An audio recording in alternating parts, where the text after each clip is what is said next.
তথ্য প্রযুক্তির যে সম্ভাবনা তৈরি হয়েছে, পাওয়ার অফ ইন্টারনেট যেভাবে বিস্তৃতি লাভ করেছে এবং যেভাবে সমস্ত ধরনের তথ্য ব্যবস্থাপনা প্রযুক্তি নির্ভর হয়ে পড়ছে,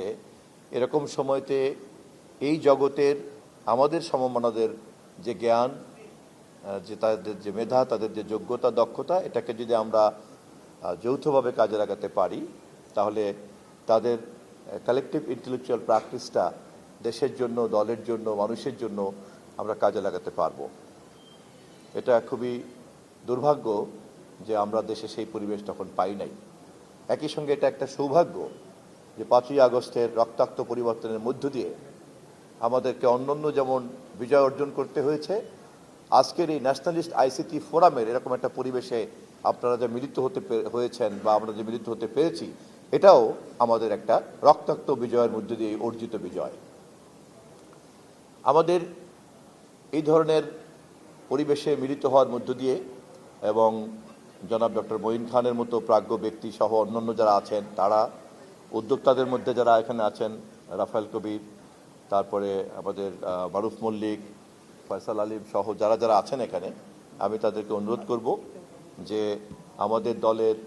নীতি নির্ধারকদের মধ্যে যারা এই বিষয়ে আগ্রহ পোষণ করেন, তাদেরকে যত বেশি বেশি করে যুক্ত রাখা যাবে, তত বেশি বেশি করেই কিন্তু দল এবং সরকারের নীতিকে এই ধরনের আইসিটি ফোরামের সঙ্গে বান্ধবে পরিণত করা যাবে। এবং সরকারের নীতি নির্ধারণী ভূমিকার সঙ্গে আপনাদের প্রযুক্তিগত জ্ঞানের যখনই একটা সম্মিলন ঘটবে, তখনই আমরা কিন্তু খুব দ্রুত এই সম্ভাবনাগুলিকে খুব বেশি বেশি করে কাজে লাগাতে পারবো। আমি ব্যক্তিগতভাবে এই বিষয়ে খুব একটা জ্ঞান রাখি না, কিন্তু এতটুকু বুঝি যে ইনফরমেশন হাইওয়ের মধ্যে যত দ্রুত আমরা প্রবেশ করতে পারবো, তত দ্রুত আমাদের অন্যান্য প্রতিশ্রুতিগুলিকেও আমরা জনগণের কাছে নিতে পারবো এবং জনগণের কাছে অবাধ তথ্য প্রবাহর এই অধিকার এবং তা অপতথ্যের হাত থেকে তাদেরকে রক্ষা করার সুরক্ষা দিয়ে দেওয়ার যে কাজ, আমি তথ্যমন্ত্রী হিসাবে কাজ করতে গিয়ে আমি নিজে টের পাচ্ছি